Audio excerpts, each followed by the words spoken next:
সবার প্রথমে আপনাদের সবাইকে আমার পরিচয় দিয়ে নেই। আমি হলাম ফিরোজ হাসান, বাবা মায়ের আদরের ছোট সন্তান। চলেন গল্প ফেরা যাক, বাকি পরিচয় গল্পেই পেয়ে যাবেন। তো আজ আমার অফিসের প্রথম দিন, আর আজকেই আমি লেট।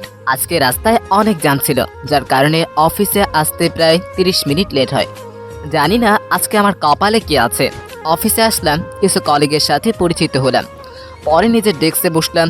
বসতে না বসতেই পিয়ন আসলো আর বলল, স্যার, আপনাকে ম্যাডাম তার কেবিনে ডেকেছেন। ঠিক আছে আমি যাচ্ছি। পিয়ন চলে গেল আর আমি ভয়ে ভয়ে ম্যাডামের কেবিনের সামনে গেলাম। কেবিনের দরজায় নক করলাম। ম্যাম, আসতে পারি? আসুন। আমি নিচের দিকে তাকিয়ে কেবিনে প্রবেশ করলাম। জানি না আজকে আমার কি অবস্থা হবে। তো আপনার নাম কি? ফিরোজ হাসান। তো আজকে আপনার অফিসের প্রথম দিন, আর আজকে আপনি লেট, এর কারণ কি? সরি ম্যাডাম, আজকে রাস্তায় অনেক জ্যাম ছিল, যার কারণে অফিসে আসতে একটু লেট হয়ে যায়। ঠিক আছে, আজকে আপনার প্রথম দিন, তাই কিছু বললাম না। নেক্সট টাইম যেন এমন না হয়। ঠিক আছে ম্যাডাম। যান, ম্যানেজার সাহেবের থেকে আপনার কাজটা জেনে নিন। ঠিক আছে ম্যাডাম। বলে যেই আসতে নিব, তেমনি চেয়ারের সাথে আমার পায়ের ধাক্কা লাগে। আমি ব্যথায় চিৎকার দিয়ে উঠলাম। তখন ম্যাডাম বলল, কি ব্যাপার, আপনি দেখে চলাফেরা করতে পারেন না? সরি ম্যাডাম বলে যে ম্যাডামের দিকে তাকালাম, আমি পুরোপুরি অবাক, কারণ আমার সামনে আমার স্কুল লাইফের ভালোবাসা দাঁড়িয়ে আছে।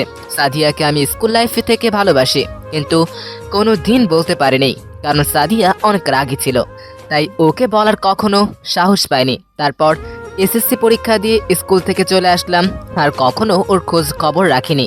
কিন্তু শুনেছিলাম সাদিয়ার নাকি ঢাকা চলে গেছে। আজকে অনেক বছর পর আমি সাদিয়াকে দেখছি। ওকে দেখে মনে হচ্ছে যেন আকাশ থেকে কোনো পরী এসেছে। এত সুন্দর কোনো মেয়ে হয় নাকি? আমি ওর মাঝে হারিয়ে যাচ্ছি।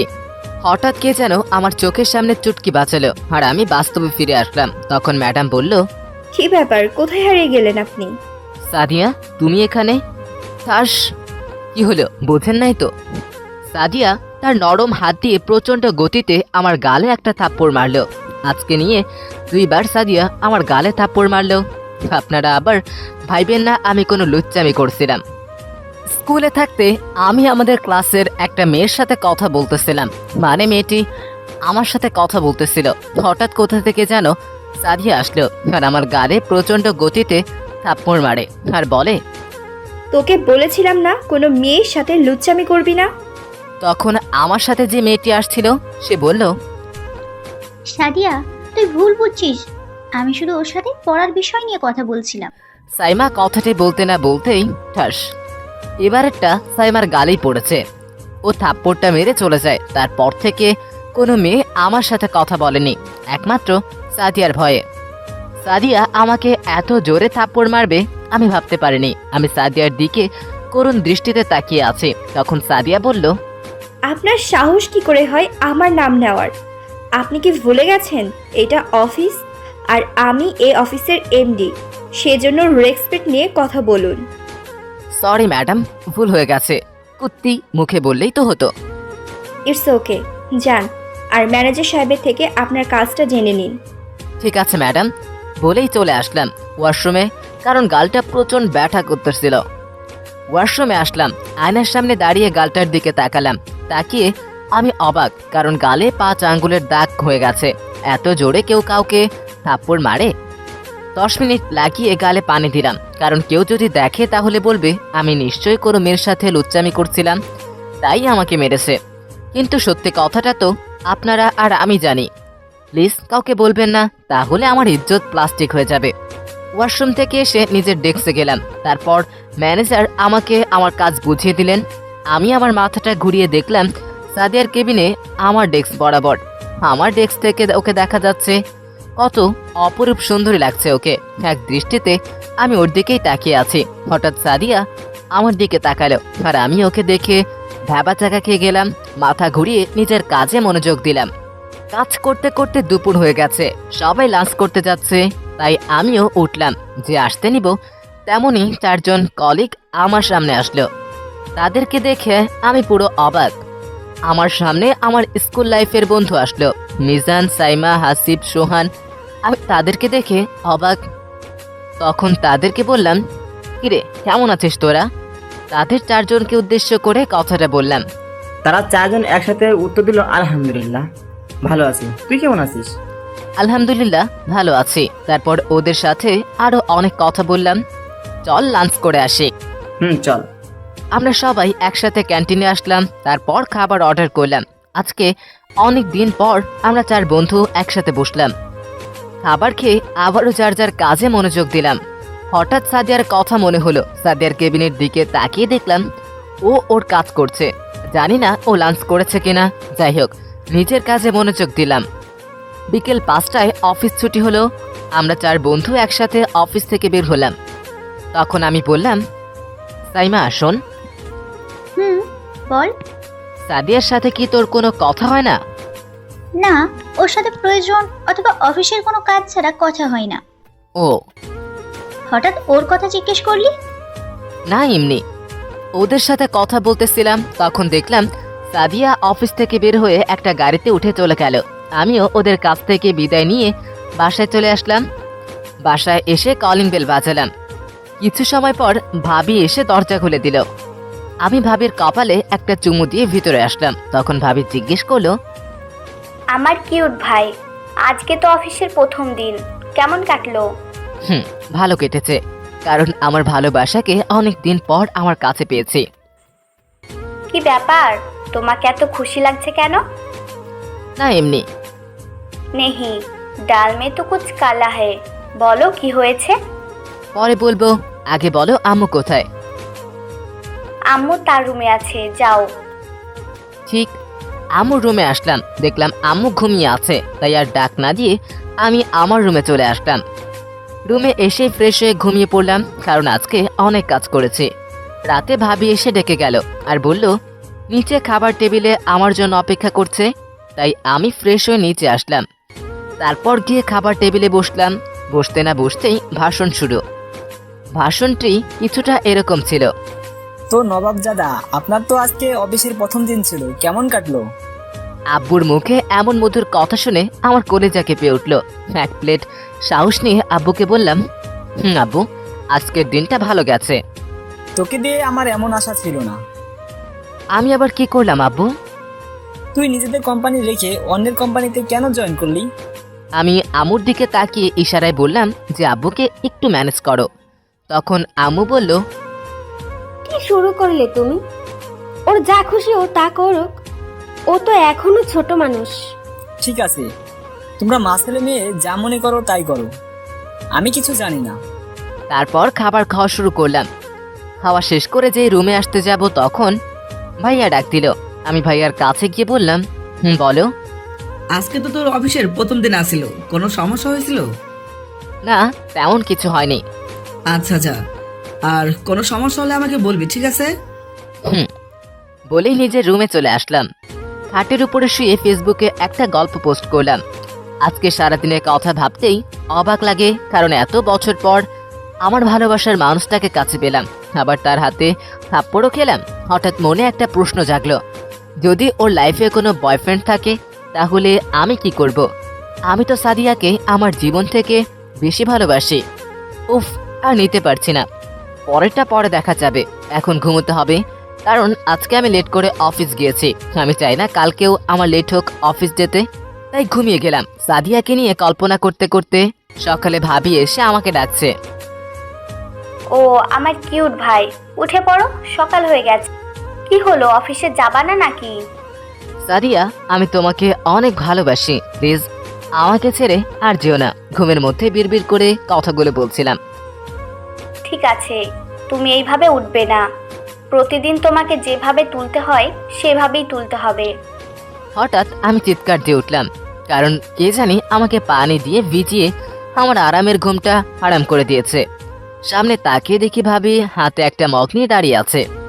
তখন আমি ভাবিকে বললাম, ভাবি, আজকেও কি তুমি আমাকে ভিজিয়েছ? আমাকে ছাড়া এখানে কি অন্য কাউকে দেখতে পাচ্ছ? আচ্ছা, প্রতিদিন আমাকে কি এইভাবেই ঘুম থেকে তুলতে হবে? যেদিন তোমার বউ আসবে সেদিন সে তোমাকে ভালোভাবে ঘুম থেকে ডেকে তুলবে। আমি যে কয়দিন আছি আমি একইভাবে তোমাকে ঘুম থেকে উঠাবো। ধুর, ভালো লাগে না। উঠে ওয়াশরুমে গেলাম। যেই ওয়াশরুমে পা রাখলাম তখন পিছন থেকে ভাবি বলল, আচ্ছা, এ সাদিয়াকে তুমি চিনো নাকি? ভাবির মুখে সাদিয়ার নাম শুনে আমি যেন আকাশ থেকে মাটিতে পড়লাম। ওয়াশরুমে না গিয়ে ভাবির কাছে আসলাম। কি ভাবি, তুমি কি কিছু বলছো? শুনেও না শোনার ভান করলাম। সাদিয়াকে আর তুমি চিনো নাকি? না, সাদিয়া নাম তো আমি আমার জীবনেও শুনি নাই। তাই নাকি? হুম। সত্যি কথা না বললে তোমার ভাইয়ের কাছে বলে দিব।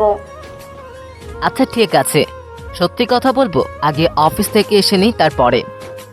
ঠিক আছে, মনে থাকে যেন। আর তাড়াতাড়ি নিচে এসো, সবাই তোমার অপেক্ষা করছে। বলেই ভাবে চলে গেল। আমিও দাঁড়িয়ে না থেকে সোজা ওয়াশরুমে গেলাম ফ্রেশ হতে। অফিসের ড্রেস পরে নিচে আসলাম, সবার সাথে নাস্তা করে অফিসের জন্য বের হতে যাব তখন বলল, কি ব্যাপার ফিরোজ, তুই তোর গাড়ি করে অফিসে যাচ্ছ না কেন? আব্বু, আমি আর কিছুদিন পর থেকে গাড়ি ব্যবহার করব। এখন একটু স্বাভাবিকভাবে চলাফেরা করতে ভালো লাগে। তারপর সবার থেকে বিদায় নিয়ে অফিস চলে আসলাম। আজকে বাঁচা গেল, কারণ আজকে একটু তাড়াতাড়ি অফিসে আসতাম।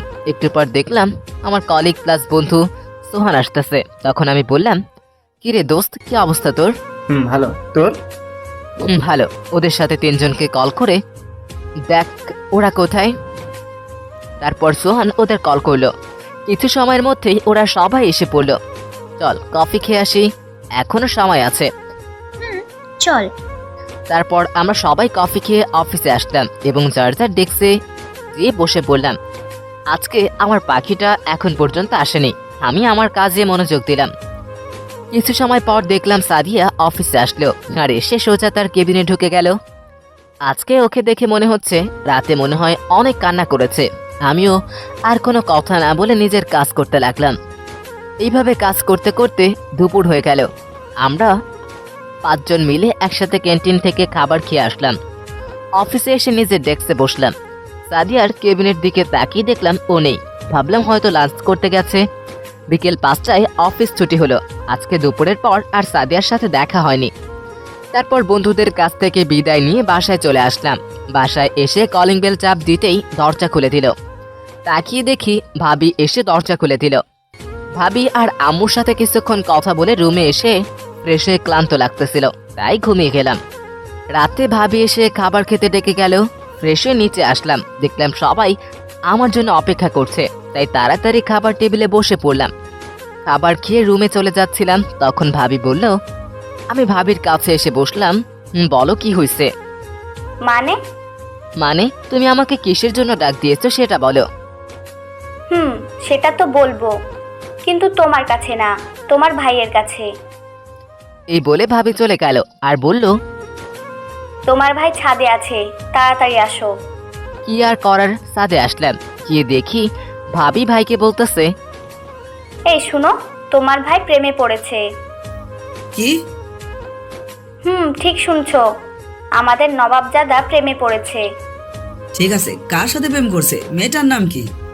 মেয়েটার নাম হচ্ছে সাদিয়া। ওহ, তা তো আমি আরো অনেক বছর আগে থেকে জানি, কিন্তু ওই সাদিয়াকে পেলি কোথায়? ওরা তো এখান থেকে চলে গেছে অনেক বছর আগে। এখন আপনাদের বলি যে ভাইয়া সাদিয়াকে চিনে কিভাবে। আমি যেদিন সাদিয়াকে প্রথম দেখেছিলাম ক্লাস 6-এ, সেদিন থেকে আমি সাদিয়াকে ভালোবেসে ফেলি। স্কুল থেকে বাসায় এসে ভাইয়াকে বলি সাদিয়ার কথা, কারণ আমি আমার ভাইয়ের কাছে সব কথা শেয়ার করি। ভাইয়ার আর আমার সম্পর্ক ছিল বন্ধুর মতো। আমাদের পরিবারের সবাই চিনে সাদিয়াকে, কারণ সাদিয়া আমাদের বাসায় অনেকবার এসেছিল। তাই আমি ছাদে আসলাম। ভাইয়া আমাকে দেখে আমার কাছে এসে জিজ্ঞেস করলো আমি সাদিয়াকে কোথায় দেখেছি। আমি বললাম, আচ্ছা বলো তো, আমি যে কোম্পানিতে চাকরি করি সে কোম্পানির নাম কি? তুই সাদিয়ার ইন্ডাস্ট্রিজে চাকরি করছস, তাতে কি হয়েছে? এই কোম্পানি সাদিয়ার আব্বুর। এখন সাদিয়া ওই কোম্পানির এমডি। ও, তাহলে তুই ওর সাথে কথা বলেছিস? বলেছিলাম। কথা না বলে গুন্ডিটা আমাকে থাপ্পড় মারছে। ও আগের মতো এখনো তেমন রাগে? এতক্ষণ যাবৎ ভাবি আমার আর ভাইয়ার কথা শুনতেছিল। ভাবি বলল, তার মানে তুই সাদিয়াকে ছোট থাকতেই ভালোবাসিস? আরো অনেক কথা বলে নিজের রুমে এসে ঘুমিয়ে পড়লাম। সকালে ভাবি এসে আমাকে ঘুম থেকে তুলে গেল। ফ্রেশ হয়ে নাস্তা করে অফিসের জন্য বের হয়ে গেলাম। এইভাবে চলে গেল 3 মাস। এই 3 মাসে অফিসে ভালো নাম অর্জন করেছি। সাদিয়ার ব্যাপারে অনেক কথা জেনেছি। সাদিয়া এখন পর্যন্ত সিঙ্গেল, আর সাদিয়া আমার প্রতি একটু হলেও দুর্বল হয়েছে, সেটা ওর আচার আচরণ দেখলে বোঝা যায়। তো একদিন নিজের ডেস্কে বসে কাজ করতেছিলাম, তখন পিয়ন এসে বলল, স্যার আপনাকে ম্যাডাম মিটিং রুমে ডেকেছে। ঠিক আছে আপনি যান, আমি যাচ্ছি। পিয়ন চলে গেল। আমি ভাবতেছি আমাকে আবার মিটিং রুমে কেন ডাকলো। তারপর আমি মিটিং রুমে আসলাম। আমি দরজায় নক করলাম, ম্যাডাম আসবো? আসুন।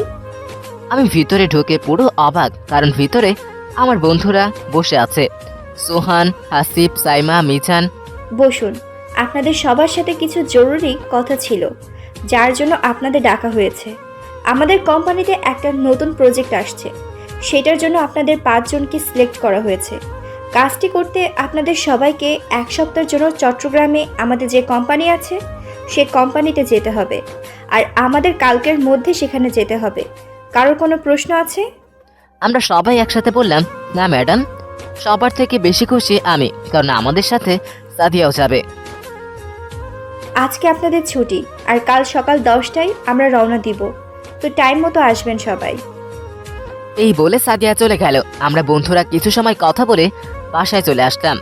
বাসায় এসে সবাইকে জানালাম যে আমি কালকে অফিসের কাজে চট্টগ্রাম যাচ্ছি। বিকেলে ভাবি আমার জামা কাপড় ব্যাগে গুছিয়ে চলে গেল। রাতে ভাইয়া আর ভাবি এসে আমাকে জিজ্ঞেস করলো আমরা কে কে সেখানে যাচ্ছি। আমি ভাইয়াকে বললাম আমি, আমার 4 বন্ধু আর সাদিয়া। সাদিয়ার নাম শুনে ভাইয়া ভাবি দুজনকে অনেক খুশি লাগছে। তখন ভাইয়া বলল, দেখ ও রাগটা ভাঙাতে পারস কিনা। সাদিয়া আমাকে অনেক জ্বালিয়েছে, এখন আমি জ্বালাবো। ঠিক আছে, যা ইচ্ছা করিস, কিন্তু মাত্রার বাইরে কিছু করিস না, কারণ ও অনেক রাগী। তখন ভাবি বলল, এখন নিচে চলো, অনেক রাত হয়ে গেছে, খাবার খেতে চলো, আব্বু আম্মু অপেক্ষা করছে। নিচে গিয়ে খাবার খেয়ে রুমে এসে ঘুমিয়ে পড়লাম। সকালে কালকে তাড়াতাড়ি উঠতে হবে। সকালে ভাবি এসে ডেকে গেল। উঠে ফ্রেশ হয়ে রেডি হলাম। নিচে গিয়ে খাবার খেয়ে সবার কাছ থেকে বিদায় নিয়ে চলে আসলাম অফিসের সামনে, কারণ এখানে সবাইকে আসতে বলা হয়েছে। আমি অফিসের সামনে এসে পুরো অবাক সাদিয়াকে দেখে। সাদিয়াকে অপরূপ সুন্দর দেখাচ্ছে। সাদিয়া নীল জামা পরেছে, সাথে এক হাতে কয়েকটা নীল চড়ি, এক হাতে ঘড়ি, কানে ম্যাচিং ঝুমকা, ঘন চুলগুলি খোলা দিয়েছে, চোখে গাঢ় কাজল, টেনে ঠোঁটে হালকা লিপস্টিক পরেছে। সাদিয়াকে দেখতে নীলপরি নীলাঞ্জনার মতো লাগছে, যার মাঝে অনায়াসে ডুবে দেওয়া যাবে। আমি এক পলকে সাদিয়ার দিকে তাকিয়ে আছি। হঠাৎ মনে হলো কে যেন আমাকে ধাক্কা দিচ্ছে। তাকিয়ে দেখে আমার বন্ধুরা। তখন সাইমা বলল, ভাই তুই আজকে কি যাবি, নাকি এখানে হাঁ করে দাঁড়িয়ে থাকবি? সাইমার কথা শুনে আমার সব বন্ধুরা হেসে উঠল, আর সাদিয়ার দিকে তাকিয়ে দেখলাম ও লজ্জায় লাল হয়ে গেছে। সাদিয়াকে এই অবস্থায় আরো সুন্দর দেখাচ্ছে। তারপর আমরা সবাই একটা প্রাইভেট গাড়িতে উঠে পড়লাম। শালারা সাদিয়াকে আমার পাশেই বসিয়েছে। আমার আরেক পাশে বসেছে মিজান, পিছনের দিকে বসেছে হাসিব আর সাইমা, আর সোহান বসেছে ড্রাইভারের সাথে। গাড়ি চলছে তার আপন গতিতে।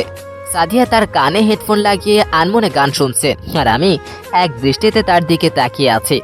ও টানা টানা চোখের দিকে তাকালে ওর প্রতি আরো দুর্বল হয়ে পড়ি। কিছু সময় পরে সাদিয়া ঘুমিয়ে পড়েছে আমার কাঁধে মাথা রেখে। মন চাচ্ছে এই সময়টাকে এই জায়গাতে আটকে রাখি। আমি ওর কান থেকে হেডফোনগুলো খুলে দিলাম। তারপর সাদিয়ার হাত থেকে মোবাইলটা নিয়ে মোবাইল ওপেন করে দেখি ওয়ালপেপারে আমার ছোটবেলার ছবি দেওয়া। আমার মনে অনেক আনন্দ লাগছে, কারণ সাদিয়া এখনো আমাকে ভালোবাসে। সাদিয়ার মোবাইলটা ওর ব্যাগে রেখে দিলাম। তারপর আমিও সাদিয়াকে দেখতে দেখতে ঘুমিয়ে পড়লাম। কিছু সময় পর গাড়ি একটা রেস্টুরেন্টের সামনে থামলো। লাঞ্চ করার পর আবারও আমাদের জার্নি শুরু। অবশেষে কয়েক ঘন্টা পর আমরা চট্টগ্রামে পৌঁছে গেলাম। আমরা সবাই একটা বাড়ির সামনে নামলাম। সামনে থেকে একটা মেয়ে এসে কিছুক্ষণ কথা বলল। মেয়েটাকে দেখতে অনেক সুন্দর, যে কেউ দেখলে ক্রাশ খাবে নিশ্চিত। তারপরে একে একে ম্যাডাম আমাদের পরিচয় করিয়ে দিলেন আর বললেন আমরা এখানে যে কোম্পানিতে কাজের জন্য এসেছি সেই কোম্পানির ম্যানেজার এই মেয়েটির নাম হচ্ছে রোজা। রোজা বলল আমরা সবাই এই কয়দিন এই বাসায় থাকবো। রোজা আমাদের একে একে আমাদের সবার রুম দেখিয়ে দিল। বাসাটা অনেক বড়, তাই সবার রুম আলাদা। আমার রুমের পাশের রুমটা রোজার। আমি রুমে ঢুকলাম। রুমটা অনেক গোছানো, দেখে ভালোই লাগলো। তারপর চলে গেলাম ওয়াশরুমে। ঝর্ণার নিচে পানি ছেড়ে কিছু সময় দাঁড়িয়ে থাকলাম, অনেক ক্লান্ত লাগতেছিল। ফ্রেশ হয়ে এসে রুমে ভালো লাগছিল না, তাই ছাদে গেলাম। ছাদটা অনেক বড়, এক পাশে গিয়ে দাঁড়ালাম। হঠাৎ পিছনে মনে হলো কেউ দাঁড়িয়ে আছে। পিছনে তাকিয়ে দেখি রোজা দাঁড়িয়ে আছে। আপনি এখানে কি করছেন? কিছু না, রুমে ভালো লাগছিল না, তাই ছাদে চলে আসলাম। ও, কিছু সময় পর সাদিয়া ছাদে আসলো, এসে বলল, এখানে কি করছেন আপনারা? পিছনে তাকিয়ে দেখি সাদিয়া চোখ লাল করে আমাদের দিকে তাকিয়ে আছে। আমি বললাম, কিছু না ম্যাডাম, তুমি ভালো লাগছিল না, তাই ছাদে আসছিলাম। আমি তাহলে নিচে গেলাম, ম্যাডাম আমার কাজ আছে। এই বলে রোজা নিচে চলে গেল। ম্যাডাম আমার পাশে দাঁড়ালো। আমি আর কোনো কথা না বলে নিজের রুমে আসলাম, এসে ঘুমিয়ে গেলাম। রাতে ফ্রেশ হয়ে নিচে এসে দেখি সবাই বসে আড্ডা দিচ্ছে। আমি গিয়ে তাদের সাথে আড্ডায় জয়েন করলাম। কিছু সময় পর সাদিয়া বলল, কাল থেকে অফিসে যেতে হবে সকাল 9টায়, যে যার কাজে আসো। আমরা বললাম ঠিক আছে ম্যাডাম। তারপর ডিনার শেষ করলাম, তখন সবাই মিলে বসলাম আড্ডা দিতে। কিন্তু ম্যাডাম আমার পাশে বসেছে, অনেক ভালো লাগছিল, কিন্তু সাদিয়াকে জ্বলাতে হবে, তাই আমি সেখান থেকে উঠে এসে রোজার পাশে বসলাম। সাদিয়া আমার দিকে চোখ বড় বড় করে তাকিয়ে আছে, তা আমার বন্ধুরা খেয়াল করেছে। তখন সাদিয়া উঠে তার রুমে চলে গেল। আমার সেখানে খেয়াল না করে আড্ডা দিতে থাকলাম। রাত 11টা বাজে, আমরা সবাই যার যার রুমে চলে এলাম, ঘুমোতে হবে, কালকে আবার অফিস আছে। শুয়ে শুয়ে ভাবতে লাগলাম কাল থেকে সাদিয়াকে কিভাবে জ্বালাবো। কিছু সময় পর ঘুমিয়ে গেলাম। সকালে রোজা এসে ঘুম থেকে ডেকে তুলে গেল। ফ্রেশ হয়ে নিচে চলে আসলাম। নাস্তা করে নির্দিষ্ট সময়ে সবাই অফিস চলে আসলাম। আমাদের যে কাজের জন্য এখানে আসা, সেই কাজ করা শুরু করে দিলাম। এইভাবে আরও 5টা দিন চলে গেল। আজকে আমরা যে প্রজেক্টটা নিয়ে কাজ করছিলাম তা শেষ হলো। সবাই আজকে অনেক খুশি। তারপর সবাই বাসায় চলে আসলাম। এই কয়দিনে রোজা অনেকটা চেঞ্জ হয়ে গেছে, কারণ সে আপনি থেকে এখন তুমি বলা শুরু করেছে, আর আমাকেও তুমি করে বলতে বলেছে। এই কয়দিনে সাদিয়াকে অনেক ইগনোর করেছে। ও অনেকবার কথা বলতে এসেছিল, কিন্তু আমি কোনো কথা বলিনি। সাদে এসে দাঁড়িয়ে আছে পিছন থেকে। কি করছো এখানে? তেমন কিছু না। ও আচ্ছা, তোমাকে একটা কথা বলার ছিল। বলো। কিভাবে যে বলি। সমস্যা নেই, তা বলার বলে ফেলো। না কিছু না, এমনি আর কি। আমি আর কিছু বললাম না। কিছু সময় পর সাইমা এসে ডেকে গেল ডিনার করার জন্য। আমি আর রোজা একসাথে নিচে চলে আসলাম। খাবার টেবিলে গিয়ে বসলাম। সাদিয়া বলল, তোমাদের সবাইকে একটা গুড নিউজ দিতে চাই। আমরা সবাই আগ্রহ নিয়ে সাদিয়াকে জিজ্ঞেস করলাম কি। আমাদের প্রজেক্টটা ভালোভাবে শেষ হওয়ার কারণে আমরা আরও 5 দিন এখান থেকে এনজয় করব। আর কালকে আমরা যাচ্ছি কক্সবাজার। আগামী 5 দিন সেখানেই থাকবো। সবাই অনেক খুশি হলো। তারপর খাবার খেয়ে সবাই আড্ডা দিতে বসছে। আমি ওদেরকে বললাম আমার ভালো লাগছে না, তাই আমি রুমে চলে আসলাম। আজকে অনেক ক্লান্ত লাগতেছিল, তাই ঘুমিয়ে পড়লাম। সকালে ঘুম থেকে উঠে ফ্রেশ হয়ে নিচে আসলাম। নাস্তা করে কিছু সময় পর সবাই রওনা দিলাম কক্সবাজারের উদ্দেশ্যে। কিছু সময়ের মধ্যে আমরা কক্সবাজার সমুদ্র সৈকতে পৌঁছে গেলাম। সেখানকার একটা হোটেলে আমাদের রুম বুক করা হলো। রুমে আসলাম, ফ্রেশ হয়ে সবাই চলে আসলাম লাঞ্চ করতে। রুমে এসে বসলাম, তখন সাইমা রুমে আসলো। কি রে দোস্ত, তুই এমন করছিস কেন? আমি এখন আবার কি করলাম? মানে তুই না সাদিয়াকে ভালোবাসিস, তাহলে তাহলে তুই ওকে এমন ভাবে ইগনোর করছিস কেন? ভালোবাসি, কিন্তু কিভাবে বলবো তুই বল। তুই তো জানিস সাদিয়া কেমন। বুঝলাম। তুই এক কাজ করে দেখতে পারিস, তবে সাদিয়া তোকে ভালোবাসে নাকি। কি? সাইমা আমাকে যা বললো তা আপনাদের কিছু সময়ের পর জানানো হবে। সাইমা চলে গেল। আমিও আর কিছু না ভেবে বাইরে চলে আসলাম। বিকেলে সবাই একসাথে বের হলাম। ঘুরতে যাওয়ার কথা ছিল, তাই সবাই সাগরের পাড়ে আসলাম। সবাই একসাথে হাঁটছি। আমি সাদিয়াকে বললাম, সাদিয়া তোমার সাথে একটু কথা ছিল। বলো কি কথা? এমন সময় সাদিয়ার মোবাইলে কল আসলো, আর সাদিয়া কল ধরে যা বলল তা শুনে আমরা সবাই অবাক। জান বলো, কেমন আছো তুমি? মোবাইলে কল করা লোকটাকে বলল। সাদিয়া মোবাইলে কথা বলতে বলতে সাইডে চলে গেল। আমার চোখটা পানিতে ভরে গেল। হঠাৎ রোজা বলল, ফিরোজ চলো আমরা এই পাশে যাই। রোজা কথাটা বলতে না বলতে সাদিয়া আমার দিকে এমন ভাবে তাকালো যেন আমি কোনো বড় অপরাধ করে ফেলেছি। আমি বললাম, ঠিক আছে চলো। এখন সবাই আমার দিকে তাকিয়ে আছে। আমি আর কোনো কথা না বলে রোজাকে নিয়ে অপর দিকে চলে আসলাম। কিন্তু ভালো লাগছিল না। তাহলে কি সাদিয়ার জীবনে কি অন্য কেউ আছে? চলো ওই জায়গাটায় গিয়ে বসি।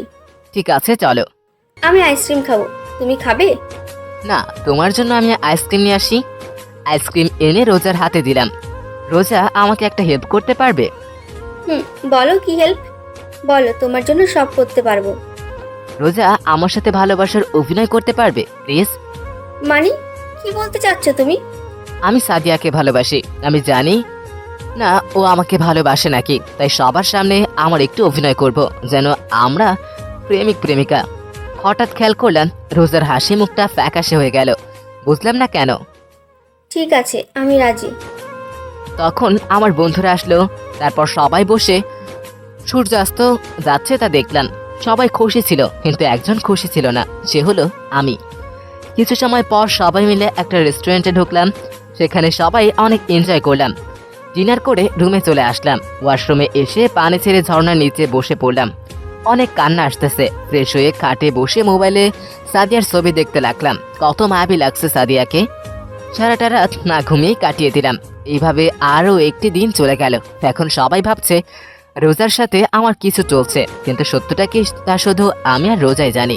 সারাদিন সবাই অনেক মজা করলাম, কিন্তু বিকেলবেলা এমন কিছু ঘটবে তা কেউ আশা করতে পারেনি। কারণ বিকেলবেলা আমরা সবাই সমুদ্র পাড়ে হাঁটছি। হঠাৎ রোজা আমার সামনে হাঁটু গেড়ে বসলো আর বলতে লাগলো, ফিরোজ, আমি তোমাকে অনেক ভালোবাসি। যেদিন থেকে তোমাকে প্রথম দেখেছিলাম সেই দিন থেকে তোমার প্রতি আমার একটা ভালো লাগা কাজ করছে। প্লিজ আমাকে ফিরিয়ে দিও না, আমি তোমাকে অনেক ভালোবাসি। রোজা কথা বলতে না বলতেই ঠাস ঠাস এমনভাবে 4টা থাপ্পড় এসে আমার গালে পড়ে। থাপ্পড়গুলো অনেক জোরে পড়ায় মাথাটা ভন ভন করে ঘোরাচ্ছে। সামনে তাকিয়ে দেখি থাপ্পড়গুলা আর কেউ না, সাদিয়া এসে মেরেছে। সবাই অবাক হয়ে সাদিয়ার দিকে তাকিয়ে আছে। সাদিয়া কান্না করতে করতে বলতে লাগলো, তোকে অনেক ভালোবেসেছিলাম, আর তুই ছি। ছোট বলে তোকে যেদিন ছেড়ে চলে গিয়েছিলাম সেদিন আমি অনেক কান্না করেছিলাম। ভেবেছি তোকে আমি হারিয়ে ফেলেছি। তোকে যেদিন অফিসে দেখেছিলাম তখন তোকে দেখে অনেক খুশি হয়েছিলাম। মনে হচ্ছিল আমি আমার হারিয়ে যাওয়া ভালোবাসাকে আবার খুঁজে পেয়েছি। সেই দিন তোকে থাপ্পড় মেরেছিলাম কারণ তোর প্রতি আমার অনেক অভিমান হয়েছিল। সেই দিন রাত্রে বাসায় গিয়ে অনেক কেঁদেছিলাম, তোকে থাপ্পড় মেরেছিলাম তাই। আবার খুশিও, কারণ আল্লাহ তাআলা আমাকে আমার ভালোবাসাকে ফিরিয়ে দিয়েছে। আমি ভেবেছিলাম তোকে প্রপোজ করব, কিন্তু তুই তো আমার সাথে কথাও বলতি নাই। হঠাৎ নতুন প্রজেক্ট আসে, তাই আমি ভাবি তোকে সেখানে ঘুরতে গিয়ে প্রপোজ করব, কিন্তু তুই এখানে এসে আমাকে একেবারে ইগনোর করছিস। ভেবেছিলাম হয়তো অভিনয় করছিস, তাই কক্সবাজার আসার প্ল্যান করি। ভেবেছিলাম এখানে তোকে প্রপোজ করব, কিন্তু তুই এখানে এই মেয়ের সাথে লুচ্চামি করছিস। আর কখনো আমার সামনে আসবি না, আমি তোকে ঘৃণা করি। I hate you. বলে সাদিয়া কান্না করতে করতে চলে গেল। সাদিয়ার পিছে আমার বন্ধুরাও চলে গেল। সাদিয়া কোনো সমস্যা হয় তাই, আর আমি সেই জায়গায় মূর্তি হয়ে দাঁড়িয়ে আছি। আমি কি করলাম? যে মেয়ে আমাকে এত ভালোবাসে, আমি তার ভালোবাসার পরীক্ষা নিচ্ছিলাম। ও, আপনাদের তো বলাই হয়নি সেদিন সাইমা আমাকে কি বলেছিল, তাহলে শুনুন, মানে পড়ুন। শোন, মেয়েরা যাকে ভালোবাসে তাকে অন্য মেয়েদের সাথে দেখতে পারে না। তাই তুই এক কাজ কর, সাদিয়ার সামনে অন্য মেয়েদের সাথে থাকবি, কথা বলবি, তাহলে দেখতে পারবি সাদিয়া তোকে ভালোবাসে নাকি। যদি একটু বেশি হয়ে যায়, কারণ তুই তো জানিস সাদিয়া কেমন রাগী মেয়ে। বেশি কিছু হলে আমি আছি তো। আমি আর কিছু না বলে রুম থেকে বের হয়ে যাই। বাইরে এসে সাইমার কথাগুলো বলছিলাম, হঠাৎ কাঁধে কারো স্পর্শ করে। পিছনে তাকিয়ে দেখি রোজা। কি হয়েছে তোমার, কোনো সমস্যা? এখানে কি করছো? না, কোনো সমস্যা নেই। তারপর রোজা সেখান থেকে চলে যায়, আর আমি ওর রুমে চলে আসলাম আর এসে শুয়ে পড়লাম। বাকিগুলো আপনারা তো জানেনই। সেখানে বসে বসে ভাবছিলাম আমি এটা কি করে ফেললাম, কেন ওর ভালোবাসার পরীক্ষা নিতে গেলাম। মেয়েটা কত ভালোবাসে আমাকে, আর আমি তা বুঝতে পারলাম না। অনেক কান্না করলাম। আমার ভুলের কারণে আজকে এমন হলো। অনেক লেট করে হোটেলে আসলাম। নিজের রুমে এসে দেখলাম সব বন্ধুরা বসে আছে, সাদিয়া আর রোজা সারা। হঠাৎ সুহান আমাকে থাপ্পড় মারলো আর বলতে লাগলো, কেমন করেছিস ওর সাথে? ও তো স্কুল লাইফ থেকে তোকে ভালোবাসতো, তাই তো ও কোনো মেয়ের সাথে তোকে মিশতে দিত না। তারপরেও তুই বুঝলি না। সোহান একসাথে কথাগুলো বলল। আমি সোহানাকে জড়িয়ে ধরে বললাম, ভাই বিশ্বাস কর, আমি শুধু ওর মুখ থেকে বের করতে চেয়েছিলাম যে ও আমাকে ভালোবাসে। তুই কি জানিস না মেয়েদের বুক ফাটে কিন্তু মুখ থেকে কথা বের হয় না? সরি দোস্ত, আমি আর এমন করব না। সাদিয়াকে বল না একবার আমার সাথে কথা বলতে। সাদিয়া তো বিকাল থেকে এসে রুমে ঢুকেছে, আর বের হয়নি। ওকে অনেক ডেকেছি, তবু কোনো কাজ হয়নি। কথাটা শোনা মাত্রই আমি দৌড়ে সাদিয়ার রুমের দরজার সামনে দাঁড়িয়ে অনেক ডাকলাম, কিন্তু ও দরজা খুলল না। আমার বন্ধুরা আমাকে ধরে রুমে নিয়ে আসলো। সারাটা রাত না ঘুমিয়ে কাটিয়ে দিলাম আমরা। সকালবেলা এমন কিছু হবে তা আমি ভাবতেই পারিনি। ভোর রাতে সাইমা, সোহান, হাসিব, মিজান ওরা সবাই ঘুমিয়ে যায়। সকালে সবার ঘুম থেকে ওঠার আগেই আমি সাদিয়াকে রুমের সামনে আসলাম। আধা ঘন্টা লাগিয়ে দরজায় নক করলাম, তারপরেও সাদিয়া এসে দরজা খুলে দিল। সাদিয়াকে দেখে আমার চোখে কান্না এসে পড়ল। ও মনে হয় সারা রাত না ঘুমিয়ে কান্না করতে করতে কাটিয়ে দিয়েছে। চেহারাটা একদম বাজে দেখাচ্ছে, চোখের নিচে কালো দাগ পড়ে গেছে। হঠাৎ আমি ওর হাতের দিকে খেয়াল করলাম, ওর হাতে ওর জামা কাপড়ের ব্যাগ। মনে হচ্ছে ও এখান থেকে চলে যাবে। আমার ভাবনা কাটিয়ে সাদিয়া বলল, একটু সাইড হয়ে দাঁড়ান, আমি বের হব। আমার ওর চলে যাওয়ার কথা শুনে আমার রাগ উঠে গেল। রাগে ওর হাত ধরে রুমের ভিতরে নিয়ে দরজা লাগিয়ে দিলাম। সাদিয়া ভয়ে সুপচে গেছে, এটা ওর চেহারা দেখে বোঝা যাচ্ছে। কোথায় যেতে চাচ্ছিলে? কিছুটা ধমকের সুরে কথাটা বললাম। নিশ্চুপ, শুধু কান্না করছে। কি হলো, এমন মরা কান্না কেন কাটছো? কেউ কি মারা গেছে? আমি কাউকে জবাব দিতে বাধ্য নই। সাদিয়া, তুমি কালকে যা দেখেছো তা সম্পূর্ণ ভুল ছিল। আমি তোমাকে অনেক ভালোবাসি। প্লিজ আমাকে বোঝানোর একটু সময় দাও। প্লিজ আপনি এখান থেকে চলে যান। সাদিয়া প্লিজ একটু সময় দাও আমাকে বোঝানোর, প্লিজ একটু সময়। আপনি যদি এই মুহূর্তে এখান থেকে চলে না যান তাহলে আমার মরা মুখ দেখবেন। ঠিক আছে, চলে যাচ্ছি, কিন্তু একটা কথা বলতে চাই, তুমি অনেক বড় ভুল করছো। কান্না করতে করতে চলে আসলাম রুমের দরজা খুলে দেখি বন্ধুরা দাঁড়িয়ে আছে। আমি ওদেরকে কিছু না বলে নিজের রুমে চলে এলাম। সব জামা কাপড় গুছিয়ে বাইরে চলে আসলাম। কি হয়েছে? তুই তোর জিনিসপত্র গুছিয়ে নিলি কেন? সব দোষ আমার জন্য হয়েছে। চল, সব এখন আমি ঠিক করে দেব। দেখ দোস্ত, তুই চলে যাস না, সবকিছু ঠিক হয়ে যাবে। না রে দোস্ত, বাসায় একটু সমস্যা হয়েছে তাই চলে যাচ্ছি। ভুলে যাস না আমরা তোর বন্ধু, আমাদের কাছে তুই মিথ্যা কথা বলিস। সব হারামিগুলো এসে আমাকে জড়িয়ে ধরলো। দোস্ত এখন আমার যেতে হবে, প্লিজ আমাকে যেতে দে। অনেক বোঝানোর পর ওরা আমাকে ছাড়লো।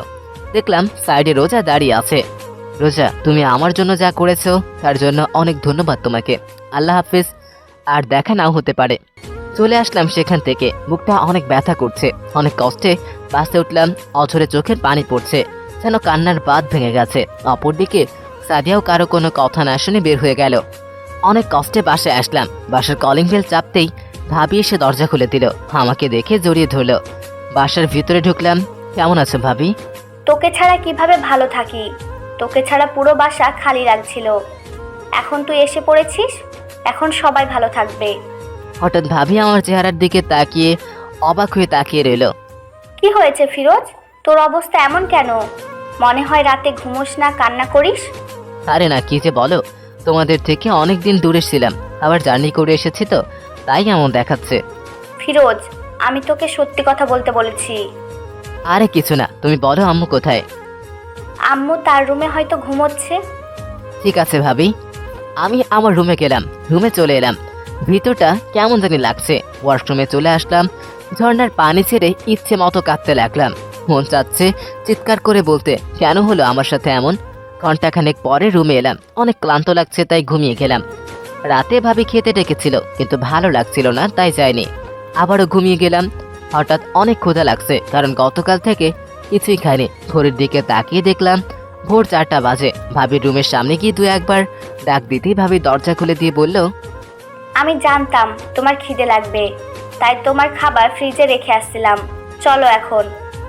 থ্যাংক ইউ ভাবি। তারপর ভাবি আমাকে খাবার গরম করে দিল। ভাবি, আমার ভালো লাগছে না, প্লিজ আমাকে খাইয়ে দিবে? ভাবি আমাকে খাইয়ে দিতে লাগলো। হঠাৎ ভাবি আমাকে জিজ্ঞেস করলো, তুই কি আমাকে একটা কথা বলতে পারবি? কি কথা? সেখানে কি হয়েছিল আমি সব জানতে চাই। ভাবি, আমি এসব নিয়ে এখন তোমার সাথে কথা বলতে পারবো না, প্লিজ জোর করো না প্লিজ। বলে সেখান থেকে চলে আসলাম রুমে। এভাবে আরো 2 দিন চলে গেল, কারোর সাথে কোনো প্রকার কথা বলিনি। ভাবি খাবারের জন্য ডাকলে খেতাম না। রাতে ছাদে বসেছিলাম, হঠাৎ ভাইয়া আর ভাবি আসলো। ভাইয়া আমাকে জিজ্ঞেস করলো সেখানে কি হয়েছিল। ভাইয়াকে সবকিছু খুলে বললাম। ভাইয়া আমাকে একটা থাপ্পড় মারলো। বলেছিলাম না বেশি কিছু না করতে, তারপরও কেন করলি? যা হবার তা তো হয়ে গেছে, এখন সামনে কি করবি সেটা চিন্তা কর। কাল থেকে প্রতিদিন অফিসে যাবি, আমি আব্বুকে বলে দিব, ঠিক আছে? ঠিক আছে। তা এখন অনেক রাত হয়েছে, গিয়ে রুমে যা। ঠিক আছে বলে রুমে চলে আসলাম। এইভাবে চলে গেল একটা বছর। নিজের কেবিনে বসে কাজ করছি, এমন সময় ভাইয়া আসলো আর বলল, ফিরোজ, আমাকে একটা হেল্প করে দিতে পারবি প্লিজ? বলো কি হেল্প? তুই রুহিকে একটু শপিং করতে নিয়ে যাবি প্লিজ ভাই, না করিস না? আমার জরুরি একটা মিটিং আছে, প্লিজ জানা। না, আমি পারবো না। প্লিজ মানা করিস না। ঠিক আছে যাবো, কিন্তু টাকা তুমি দিবে। ঠিক আছে। বলে ভাইয়া তার মানিব্যাগ থেকে একটা কার্ড দিল।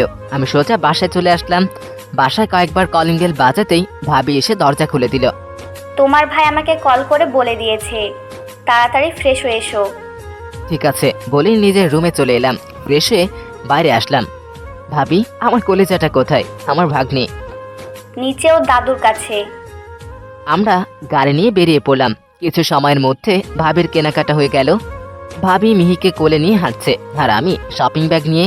হঠাৎ সামনে একটা মেয়ে সামনে আসলো, আর এসেই ঠাস মেয়েটাকে দেখে আমি পুরো অবাক, কারণ মেয়েটা ছিল সাইমা। ওই কুত্তা, কোথায় ছিলি এই কয়দিন? আর তুই আমার কল মেসেজের রিপ্লাই দিসনি কেন? আমি কোনো কথা না বলে ওকে জড়িয়ে ধরলাম আর বললাম, রাগিস কেন? আগে বল তুই কেমন আছিস? আগে তুই আমার কথার জবাব দি, আমাকে ছাড়িয়ে। এমনি আর কি। তুই আমার উপর রেগে আছিস তাই না? আরে না, তোর উপরে রেগে থাকবো কেন? তুই আমার কিউট একটা কুত্তি। এখন বল তুই কেমন আছিস, আর বাকিগুলোর কি অবস্থা? ভালো আছি, আর বাকিগুলো ভালো আছে। সাদিয়ার সাথে কি তোর কোনো কথা হয় না? হয়েছিল। কথা বলতে গেলে থাপ্পড় ফ্রি পাইতাম। সরি দোস্ত, আমার জন্য তোদের এমন হয়েছে। বাদ দে তো। তোর সাথে মেয়েটাকে? আমার আপুর মতো ভাবি। ভাবির সাথে সাইমার পরিচয় করিয়ে দিলাম। চল কফি খেয়ে আসি, তোকে একটা গুড নিউজ দেব। আমরা সবাই কফি খেতে আসলাম। হঠাৎ সাইমা বলল, ফিরোজ, আগামী সপ্তাহে আমার বিয়ে। কি? আগামী সপ্তাহে তোর বিয়ে, আর তুই আজকে আমাকে বলছিস? সাইমা আমার কথা শুনে রেগে গিয়ে বলল, আরেকবার বললে তো সব দাঁত ফেলে দেব। তোকে কত কল করেছি, একটা কলও ধরেছিস? এখন আবার বলে আমাকে আগে বলিসনি কেন? আচ্ছা সরি, এখন বল তোর মতো পেতনি কার গায়ে গিয়ে চাপলো? দেখ, আমাকে রাগাস না, ছেলে তোর থেকে বেশি হ্যান্ডসাম। তাই নাকি? তাহলে তো ভালোই। শোন, তুই কিন্তু বিয়ের কিছুদিন আগে চলে আসবি, না হলে তোর অবস্থা খারাপ করে ফেলবো। আচ্ছা ঠিক আছে, আসবো। সাইমার সাথে আরো কিছু সময় কথা বলে বাসায় চলে আসলাম। ফ্রেশ হয়ে লাঞ্চ করে ঘুমিয়ে পড়লাম। এইভাবে যেতে লাগলো দিন। এরই মধ্যে সাইমা আমাকে অনেক কল করেছে, কালকে ওর বিয়ে, আর আমি এখন পর্যন্ত আসেনি। সারাদিন পরে বিকেলে রেডি হয়ে বেরিয়ে পড়লাম সাইমার বাসার উদ্দেশ্যে। কিছু সময়ের মধ্যে এসে পড়লাম। আমার বন্ধুরা আমাকে এসে জড়িয়ে ধরলো, কারণ আজকে অনেক দিন পর আবারও আমাদের দেখা হয়েছে। সাইমার বাবা মায়ের সাথে কৌশল বিনিময় করলাম। আঙ্কেলের কাছ থেকে জিজ্ঞেস করলাম সাইমা কোথায়। সাইমা ওর রুমে। আমি আর আমার বন্ধুরা মিলে সাইমার কাছে গেলাম। সাইমা অনেক সময় লাগিয়ে জারি দিল। অনেক কষ্টে ওকে শান্ত করলাম। তারপর আমরা সবাই মিলে অনেক সময় মজা করলাম। কিছু সময় মেয়ে এসে সাইমাকে স্টেজে নিয়ে গেল হলুদ দিতে, আর আমরা 4 বন্ধু মিলে আড্ডা দিচ্ছি। হঠাৎ আমার চোখ এক জায়গায় আটকে গেল। সাদিয়া একটা ছেলের হাত ধরে কথা বলছে। এটা দেখে আমার অনেক রাগ উঠে গেল। আমি আর কিছু বললাম না। এইভাবেই আজকের দিনটা চলে গেল। রাত 10টার দিকে ছাদে গেলাম। গিয়ে দেখি একটা মেয়ে ছাদের এক কোনায় বসে কান্না করছে। মেয়েটার সামনে গিয়ে দেখি এটা সাদিয়া। কি হয়েছে তোমার? কান্না করছো কেন? আমার কথা শুনে সাদিয়া কেঁপে উঠল। সাদিয়া কিছু না বলে আমার পাশ কাটিয়ে চলে যেতে লাগলো। আমি সাদিয়ার হাত ধরে ফেললাম। তোমার সাথে আমার কিছু কথা আছে। আপনার কথা শোনার মতো আমার কাছে সময় নেই। সাদিয়াকে একটা হ্যাচকা টান দিয়ে আমার সামনে আনলাম। আমি বললাম না আমার তোমার সাথে জরুরি কথা আছে? আপনার মতো বাজে ছেলের কথা শোনার মতো আমার কাছে সময় নেই। ঠাস, আজকে অনেক দিন পর তৃপ্তি পেলাম সাদিয়াকে থাপ্পড় মেরে।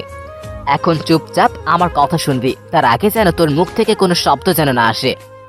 আমি বলতে লাগলাম, আমি যেদিন থেকে তোমাকে প্রথম দেখেছিলাম সেদিন থেকেই তোমাকে ভালোবেসেছি। তোমাকে অনেকবার বলতে চেয়েছি, কিন্তু তোমার ওই রাগের ভয়ে আর বলতে পারিনি। আমি আমাদের অফিসে না গিয়ে তোমার অফিসে কেন জয়েন করেছি জানো? শুধু তোমার জন্য। অফিসের প্রথম দিন তুমি আমাকে থাপ্পড় মেরেছো, সেটা নিয়ে আমার কোনো আপত্তি নেই, কিন্তু তুমি আমাকে আপনি করে কথা বলেছো, সেদিন অনেক কষ্ট হয়েছিল। অনেক দিন তোমাকে আমি আমার মনের কথা বলতে চেয়েছি, কিন্তু কোনো দিন সেই সাহস হয়নি। যেই দিন ভেবেছি আজকে তোমাকে আমার মনের কথা বলবো, সেদিন তুমি ফোনে কারোর সাথে যেন কথা বললে আর আমার কথাটা শেষ পর্যন্ত শোনোনি। তাই আমি রোজা সাইমা একটা প্ল্যান করি যে তুমি আমাকে ভালোবাসো না কি না। তুমি সেদিন আমার কোনো কথাই শুনলে না, তুমি তোমার কথাতেই আটকেছিলে আর আমাকে তোমার সামনে থেকে চলে যেতে বললে। এই একটা বছর অনেক কষ্টে কাটিয়েছি, অনেকবার তোমার সাথে কথা বলতে এসেছিলাম, কিন্তু প্রতিবারই তুমি আমাকে অপমান করে তাড়িয়ে দিয়েছ। আর না আমি এত বেহায়া হয়ে যাই নে এখনো তোমার অপমান সহ্য করব। ভালো থেকো, আর কোনো দিন তোমার সামনে আসবো না বলেই চলে আসলাম। সাদিয়া বসে কান্না করতে লাগলো। আমি রুমে এসে ঘুমিয়ে পড়লাম। সকালে ফ্রেশ হয়ে নাস্তা করে ছাদে বসে বন্ধুদের সাথে আড্ডা দিচ্ছিলাম। এমন সময় সাইমার সাথে 4 জন মেয়ে আসলো। সাইমা আমাদের তাদের সাথে পরিচয় করিয়ে দিল। সাইমা চলে গেল। আমরা সবাই মিলে আড্ডা দিচ্ছিলাম। হঠাৎ সাদের বিপরীত পাশে তাকিয়ে দেখলাম সাদিয়া আমাদের দিকে রাগী দৃষ্টিতে তাকিয়ে আছে। আমি ওকে দেখেও না দেখার ফান করে আড্ডা দিতে লাগলাম। অনেক সময় আড্ডা দেওয়ার পরে রুমে চলে আসলাম। রুমে এসে ফ্রেশ হয়ে দেখি বাইরে বের হয়ে আসলাম। এর মধ্যে শুনি বর চলে এসেছে। আমি আর আমার বন্ধুরা মিলে একটা প্ল্যান করলাম বরকে একটু ভয় দেখানোর জন্য। আমরা 4 জন মিলে বরের সামনে গেলাম। বরের সামনে আমি বন্ধুদের উদ্দেশ্য করে বললাম, ওই তোরা ওকে সাইডে নিয়ে আস, আজকে ওকে মেরে ওর লাশ নদীতে ফেলে দিব। ও আমার ভালোবাসাকে বিয়ে করতে এসেছে। ভাই আপনারা কারা, আর আমার সাথে এমন করতেছেন কেন? তোর সাহস তো কম না, তুই আমাদের উপর কথা বলিস? হঠাৎ আমাদের পিছন থেকে সাইমা বলে উঠল। কি রে, তোরা এখানে কি করছিস? আমরা সবাই এক সাথে উত্তর দিলাম, কিছু না, তোর বরের সাথে কথা বলছিলাম। তোদেরকে আমার চেনা আছে, তোরা কেমন? আরে তোর বরকে জিজ্ঞেস করে দেখ আমরা কেউ কিছু বলেছে কি। ভাই তুমি বলো তো, আমরা তোমাকে কিছু বলেছে কি? ঠাড়া পড়া মিথ্যা কথা। ঠিক আছে বাদ দে, এখন তোদের ওর সাথে পরিচয় করিয়ে দিই। ও হচ্ছে শুভ, আমার হবু স্বামী। মানে কিছু সময়ের মতো হবে আর কি। আমাদের ওর বরের সাথে পরিচয় করিয়ে দিল। সাইমা ওর স্বামীকে উদ্দেশ্য করে বলল, ওরা যদি তোমাকে কিছু বলে থাকে তাহলে আমি ওদের হয়ে তোমার কাছ থেকে মাপ চাইছি। আমরা সাইমা আর ওর বরের সাথে ওর কিছু সময় ফাজলামি করলাম। কিছু সময়ের মধ্যেই সাইমার বিয়ে হয়ে গেল। আজকে অনেকবার সাদিয়া কথা বলতে এসেছিল, কিন্তু ওর উপরে একটু বেশি রাগ হয়ে গেছে, তাই কোনো কথাই বলিনি। সবার থেকে বিদায় নিয়ে বাসায় চলে আসলাম। বাসায় এসে ফ্রেশ হয়ে সবার সাথে কিছু সময় কথা বলে খাবার খেয়ে ঘুমিয়ে পড়লাম। সকালে ঘুম থেকে উঠে ফ্রেশ হয়ে নিচে গিয়ে দেখি সবাই কি নিয়ে যেন কথা বলছে। আমাকে দেখে সবাই চুপ হয়ে গেল। আমি আর কিছু না বলে খাবার খেতে লাগলাম। হঠাৎ ভাইয়া বলল, ফিরোজ আজকে বিকালে তুই মালয়েশিয়া যাচ্ছিস? আমি ভাইয়ার কথা শুনে ভাইয়ার দিকে তাকিয়ে রইলাম। ভাইয়া আবার বলতে শুরু করলো, মালয়েশিয়ার আমাদের যে অফিসটা আছে সেখানে কিছু সমস্যা দেখা দিয়েছে, তাই আমাদের মধ্যে কাউকে সেখানে যেতে হবে। কিন্তু আমি কেন? কারণ আমার একটা জরুরি মিটিং আছে, আর আব্বুর বয়স হয়েছে, তাই আব্বুও যেতে পারবে না, তাই তোকে যেতে হবে। ঠিক আছে আমি যাব, কিন্তু কয়েকদিনের জন্য যেতে হবে। 4 দিনও লাগতে পারে, আবার 5 দিনও। আর আজকে বিকেলে 5টায় তোর ফ্লাইট। আচ্ছা ঠিক আছে। খাবার শেষ করে রুমে চলে এলাম। ভাবি আমার জামা কাপড় ব্যাগে গুছিয়ে দিচ্ছে, আর আমি বসে পাবজি খেলছি। এইভাবে কিছু সময় চলে গেলে দুপুরে লাঞ্চ করে সবার থেকে বিদায় নিয়ে আমি আর ভাইয়া এয়ারপোর্টের উদ্দেশ্যে রওনা দিলাম। অবশেষে ফ্লাইটে উঠলাম। ফ্লাইট টেক অফ করলো মালয়েশিয়ার উদ্দেশ্যে। অবশেষে চলে আসলাম মালয়েশিয়া। অফিসের ম্যানেজার আমাকে নিতে আসলো। এইভাবে চলে গেল 3টা দিন। কালকে বাংলাদেশে আবারও চলে যাব। রাতে ডিনার করে ঘুমিয়ে পড়লাম। সকালে উঠে ফ্রেশ হয়ে লাঞ্চ করে এয়ারপোর্টের উদ্দেশ্যে রওনা দিলাম। কিছু সময়ের মধ্যেই বাংলাদেশে পৌঁছে গেলাম। এয়ারপোর্ট থেকে বের হয়ে দেখি আমার পরিবারের কেউই নেই। হঠাৎ ড্রাইভার আমার সামনে এসে বলল, চলেন স্যার, আপনাকে নিয়ে যেতে বড় স্যার আদেশ করেছে। আমি কিছু না বলে গাড়িতে উঠলাম। গাড়ি চলছে তার আপন গতিতে। এর মধ্যে আমি বাসায় অনেকবার কল করেছি, কিন্তু কেউই ফোন রিসিভ করেনি। মনের ভিতরে কেমন জানি একটা সন্দেহ সৃষ্টি হলো। আর কিছু না ভেবে কিছু সময়ের মধ্যেই বাসায় পৌঁছে গেলাম। কিন্তু বাসায় পৌঁছে আমি পুরো অবাক। পুরো বাসা ডেকোরেশন করা হয়েছে। আমি ভাবতে লাগলাম আজকে কি এমন যে এত আয়োজন করা হলো। বাসার কলিং বেল বাজাতেই ভাবি এসে দরজা খুলে দিল। কেমন আছো ভাবি? ভালো আছি, তুই কেমন আছিস? ভালো।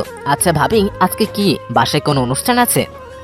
আব্বু আম্মুর কাছে জিজ্ঞেস করো, জানতে পারবে। আব্বু আম্মু কোথায়? তারা তাদের রুমে আছে। আমি আর কোনো কথা না বলে আব্বু আম্মুর রুমে চলে এলাম। আমার মনে একটা খটকা লেগে আছে। রুমে গিয়ে দেখি আব্বু আম্মু ভাইয়া বসে আছে, কি নিয়ে যারা কথা বলছিল। আমাকে দেখে সবাই চুপ হয়ে গেল। রুমে ঢোকা মাত্রই ভাইয়া জিজ্ঞেস করলো, আসলে কি কোনো সমস্যা হয়েছে? না। হঠাৎ আব্বু বলল, ফিরোজ বসো, তোমার সাথে কিছু কথা আছে। আব্বু ফ্রেশ হয়ে আসে, তারপরে কথা বলি। আমি বলছি না এখন তোমার সাথে কিছু কথা আছে। আম্মুর পাশে গিয়ে বসলাম। হঠাৎ আব্বু এমন কথা বলবে সেটা আমি ভাবতেই পারিনি। আজকে রাতে তোমার বিয়ে, সবাইকে ইনভাইট করা হয়ে গেছে। কি? ঠিক শুনেছো, আজকে তোমার বিয়ে। আমি আম্মুর দিকে তাকালাম, আম্মু কিছু বলছে না। আমি ভাইয়ার দিকে তাকালাম, দেখি ভাইয়াও কিছু বলছে না। ভাইয়া তো জানতো যে আমি একজনকে ভালোবাসি, এখন আবার আরেকজনকে কিভাবে বিয়ে করব? পালিয়ে যাওয়ার চেষ্টা করো না। কি বলবো কোনো ভাষা খুঁজে পাচ্ছি না। আবুলের মতো সবার দিকে তাকিয়ে আছি। কিছু না বলে রুমে চলে আসলাম। আমার পিছনে ভাইয়া আর ভাবিও আসলো। ভাইয়া আব্বু তা বলেছে, তা কি সত্যি? কার সাথে আমার বিয়ে ঠিক করা হয়েছে? আব্বু বাসার কাউকে বলেনি যে কার সাথে তোর বিয়ে ঠিক হয়েছে। কি পাগল নাকি? একটা মেয়েকে না দেখে কিভাবে বিয়ে করব? চিন্তা করিস না, আব্বু যদি তোর জন্য মেয়ে পছন্দ করেছেন তাহলে ভালো মেয়ে পছন্দ করেছে, তুই টেনশন নিস না। আমি ভাবির দিকে তাকালাম, উনি কিছুই বলছে না। এই বলে ভাইয়া ভাবি চলে গেল। আমি মাথায় হাত দিয়ে ফ্লোরে বসে পড়লাম। কি করব কিছুই মাথায় আসছে না। চোখ দিয়ে নিজের অজান্তেই পানি বের হচ্ছে। প্যান্টের পকেট থেকে তাড়াতাড়ি মোবাইল বের করে সাদিয়াকে ফোন করলাম, কিন্তু ফোন বন্ধ। বন্ধুদের ফোন দিলাম, ওদের ফোনও বন্ধ। শালারা আজকে মনে হয় মরে গেছে। ওয়াশরুমে চলে আসলাম, ঝর্ণার পানি ছেড়ে ঝর্ণার নিচে বসে পড়লাম। ঘন্টাখানেক পরে রুমে আসলাম, মনে একটা খটকা লেগেই আছে। আর সেটা হলো সবাই আমার থেকে কিছু একটা লুকানোর চেষ্টা করছে। নিচে চলে আসলাম, আম্মু খাবার দিল। খাবার খেয়ে রুমে চলে এলাম, আর কিছু না ভেবে ঘুমিয়ে পড়লাম। হঠাৎ কারো চিল্লানের আওয়াজে আমার ঘুম ভেঙে গেল। তাকিয়ে দেখি আমার হারামি বন্ধুরা আমার রুমে আড্ডা দিচ্ছে। আমি হালকা পাতলা টাসকি খেয়ে গেলাম, কারণ সব হারামিগুলা আমার রুমে বসে আছে আর আমাকেই ডাক দেয়নি। আমি কিছু না বলে ওয়াশরুমে গিয়ে আসলাম, একটু ফ্রেশ হয়ে রুমে আসলাম। সাদিয়া বলল, ট্রিট লাগবো? যা, আমার বাপের কাছ থেকে ট্রিট নে। কিছুটা রেগেই বললাম কথাটা। কেন বিয়ে করছিস তুই আর টিপ দেবো আঙ্কেল? এই কেমন রে স্যার? কারণ এই বিয়েতে আমার কোনো মত নেই, আমাকে জোর করে বিয়ে করানো হচ্ছে। কি? ঠিক শুনেছিস। তাহলে তুই আঙ্কেলকে বল, তাহলেই তো হয়ে যায়। কোনো লাভ নেই।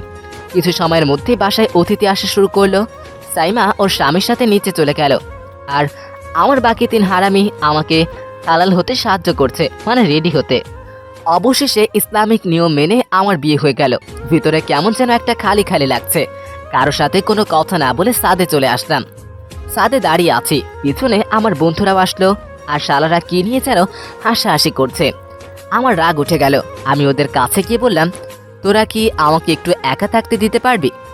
ওরা আমার চেহারার দিকে তাকিয়ে আর কিছু না বলে নিতে চলে গেল। আমি সাদের এক কর্নারে গিয়ে বসে এক মনে চাঁদের দিকে তাকিয়ে আছি। রাত 1টা বাজে। ভাইয়া সাদে আসলো, আমাকে দেখে বলল, কিরে তুই এখন পর্যন্ত রুমে যাস নাই? আমি কিছুই বলছি না, চুপচাপ দাঁড়িয়ে আছি। মেয়েটা সেই কখন থেকে একা একা বসে আছে, যা তাড়াতাড়ি রুমে যা। এখন আমি রুমের সামনে দাঁড়িয়ে আছি। এক বালতি বেদনা নিয়ে রুমে প্রবেশ করলাম। রুমে ঢুকতে দেখি একটা মেয়ে খাটের মাঝ বরাবর লাল শাড়ি পরে ইয়া বড় একটা ঘুমটা দিয়ে বসে আছে। আমাকে দেখেই খাট থেকে নেমে গুটিসুটি পায়ে আমার সামনে আসলো, আর এসেই আমাকে সালাম করতে নিল। আমি দুহাত পিছনে চলে গিয়ে বলতে লাগলাম, এই আপনি এগুলা কি করছেন? কেন, কি করলাম? স্বামীর পা ধরে সালাম করছি। আওয়াজটা কেমন যেন চেনা চেনা লাগছে। খবরদার ভুলেও আমাকে টাচ করবেন না। আমি আপনাকে স্ত্রী হিসেবে মানি না, আর আমি অন্য কাউকে ভালোবাসি। মেয়েটা তোর ঘুমটা উঠিয়ে বলল, কি বললি আবার বলতো? আমি সন্দেহ ঠিক হয়েছে, আমার সাথে সাদিয়ারই বিয়ে হয়েছে। এখন দেখো মজা কাকে বলে। ঠিক শুনেছেন আপনি, আমি অন্য কাউকে ভালোবাসি। খবরদার অন্য মেয়ের নাম যেন তোমার মুখে না শুনি। আমার মুখ আমি নিবই, আমি জানি তুমি আমাকে এখনো ভালোবাসো। প্লিজ আমাকে মাফ করে দাও। দেখুন আমার ঘুম পাচ্ছে, আমি ঘুমবো। কি আজকে আমাদের বাসরাত আর তুমি বলছো তোমার ঘুম পেয়েছে? কোনো কথা না বলে খাটের এক পাশে শুয়ে পড়লাম। সাদিয়া আমার সামনে এসে বলল, আচ্ছা, আমার একটা কথার উত্তর দিবা? কি? তুমি আমাকে দেখে কি অবাক হও নাই কেন? নিশ্চুপ, জানতো কানের সামনে ঘ্যান ঘ্যান করেন না। সাদিয়া আর কিছু না বলে বেলকানিতে চলে গেল। আমি আর কিছু না বলে ঘুমিয়ে পড়লাম। হঠাৎ বুকে ভারী কিছু একটা অনুভব করলাম। চোখ খুলে তাকিয়ে দেখি সাদিয়া আমার বুকে গুটিসুটি মেরে ঘুমোচ্ছে। ওর চেহারা দেখে বোঝা যাচ্ছে ও কান্না করেছে। ও আপনাদের তো বলা হয়নি, আমি জানলাম কেমনে যে সাদিয়াই আমার বউ? তাহলে শুনুন, মানে পড়ুন। সন্দেহ এক, আমি যেদিন মালয়েশিয়া থেকে বাড়িতে এসেছিলাম, আব্বু আমুর রুমে ঢুকতেই শুনি তারা সাদিয়াকে নিয়ে কথা বলছে আর আমাকে দেখেই চুপ হয়ে যায়। সন্দেহ দুই, ভাইয়া ভাবে সাদিয়াকে নিয়ে কোনো কথাই বলেননি, যেন তারা চিনেনি না সাদিয়াকে। সন্দেহ তিন, আমি সাদিয়াকে কল করলাম কিন্তু ও ফোন ধরেনি। পরে সব বন্ধুদের কল করলাম, ওদের ফোন বন্ধ দেখাচ্ছে। তখন আরেক সন্দেহ হয়েছে যে কিছু তো একটা প্ল্যানিং করেছে সবাই মিলে। আর তখন বিয়ে হয় সাদিয়ার বাবা মাকে দেখে কনফার্ম মেয়ে আমার বিয়ে সাদিয়ার সাথেই হয়েছে। আমি এখনো সাদিয়াকে আমার জীবন থেকে বেশি ভালোবাসি। আর 2 দিন পর সাদিয়ার বার্থডে, তাই ভাবলাম এই 2 দিন সাদিয়ার সাথে বাকি সবার সাথে একটু মজা নেই। সাদিয়ার জন্য অনেক বড় একটা সারপ্রাইজ আছে, যেটা ওর বার্থডেতে দিন দিব। সাদিয়াকে জড়িয়ে ধরে ঘুমিয়ে পড়লাম। সকালে সাদিয়াকে আগে আমার ঘুম ভেঙে গেল। দেখলাম সাদিয়া এখনো আমার বুকে বাচ্চা মেয়ের মতো ঘুমোচ্ছে। ওর চেহারা কিছু চুল এসে পড়েছে, তাই ওর চুলগুলো ঠিক করে দেই। হঠাৎ সাদিয়া জেগে গেল আর আমি চোখ বন্ধ করে নিলাম। মনে হয় আমাকে দেখে ফেলেছে। পরে দেখি হঠাৎ সাদিয়া আমার ঠোঁটে কিস করলো। এই মাইয়ার কি কোনো লজ্জা শরম নাই? আমি জানি তুমি আমাকে অনেক ভালোবাসো আর আমিও তোমাকে অনেক ভালোবাসি। এই বলে ওর কপালে একটা চুমু দিয়ে ওয়াশরুমে চলে গেলাম। সাদিয়া বলতে লাগলো আর আমি ওর কাণ্ড দেখে হাসছি। আবারও ঘুমিয়ে পড়লাম, কারণ আমি এত সকালবেলা ঘুম থেকে উঠি না। হঠাৎ আমার মুখে পানির ফোঁটা আসছে। চোখ খুলে তাকিয়ে দেখি সাদিয়া আমার মাথা বরাবর ওর ভোজা চুলগুলো দিয়ে আমার চেহারায় পানি দিচ্ছে। অনেক রোমান্টিক একটা ফিলিংস কাজ করছে। আমি সাদিয়ার দিকে এক দৃষ্টিতে তাকিয়ে আছি আর সাদিয়া আমার দিকে তাকিয়ে আছে। হঠাৎ দরজায় নক পড়তেই আমাদের দুজনের ঘোর কেটে গেল। আমি কিছু না বলে সাদিয়াকে সরে ওয়াশরুমে চলে গেলাম আর সাদিয়া গিয়ে দরজা খুলে দিল। আমি ফ্রেশ হয়ে ওয়াশরুম থেকে বের হয়ে দেখি সাদিয়া খাটে বসে আছে। আমি কিছু না বলে নিচে চলে আসলাম। সাদিয়া কিছু বলতে চেয়েছিল, কিন্তু আমি না শুনে বের হয়ে গেলাম। নিচে এসে দেখি সবাই খাবার টেবিলে বসে আছে। আমি গিয়ে খাবার টেবিলে বসে পড়লাম। বসতেই আবু বলতে লাগলো, বোমা কই? ওকে সাথে করে নিয়ে আসলি না কেন? সাদিয়া, রাত কেমন গেল? সাদিয়া কিছু না বলে একটা শুকনো হাসি দিল। আমি খাবার খেয়ে যেই উঠতে যাব, তখন আব্বু বলল, আজকে রুমাকে আর বোমাকে তাদের বাসা থেকে নিতে আসবি, তাই রেডি থেকো। আমি কোনো কথা না বলে রুমে চলে গেলাম। খাটে শুয়ে মোবাইল চালাচ্ছি। কিছু সময় পর সাদিয়া আসলো। ও আমার সামনে এসে কোনো কথা না বলে আমার বুকের উপরে শুয়ে পড়লো। কি ব্যাপার, আপনি আমার বুকের উপরে শুয়ে পড়লেন কেন? এইটা আমার স্বামীর বুক, আমার যা মন চায় আমি তাই করব, তাতে আপনার কি? নয়, হ্যাঁ। এটা আমার বুক। আর কিছু বলতে পারলো না, তার আগে সাদিয়া আমার আরো ঠোঁট জোড়া এক করে দিল। সরি প্লিজ, আজকে মাফ করে দাও। আমি বেশি জোরে কামড় দিতে চাইনি।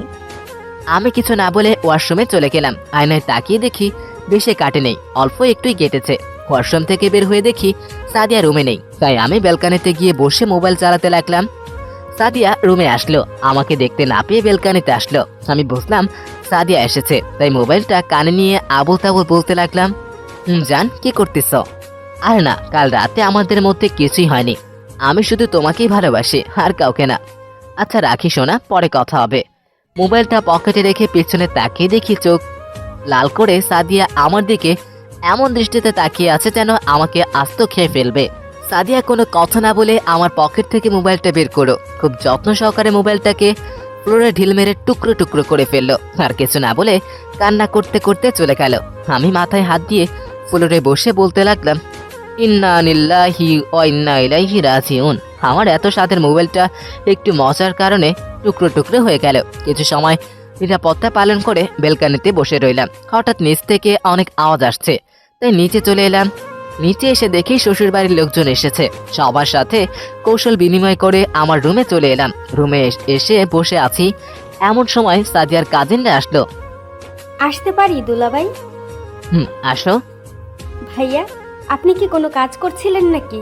মানে আমরা কি আপনাকে ডিস্টার্ব করলাম নাকি? না, আমি জাস্ট ফেসবুক চালাচ্ছিলাম। তখন দরজার দিকে তাকিয়ে দেখি সাদিয়া দরজার কাছে পালিয়ে আমাদের কথা শুনছে। তাই আমি সাদিয়াকে রাগানোর জন্যই বললাম, বিয়ের সময় তোমরা কোথায় ছিলে?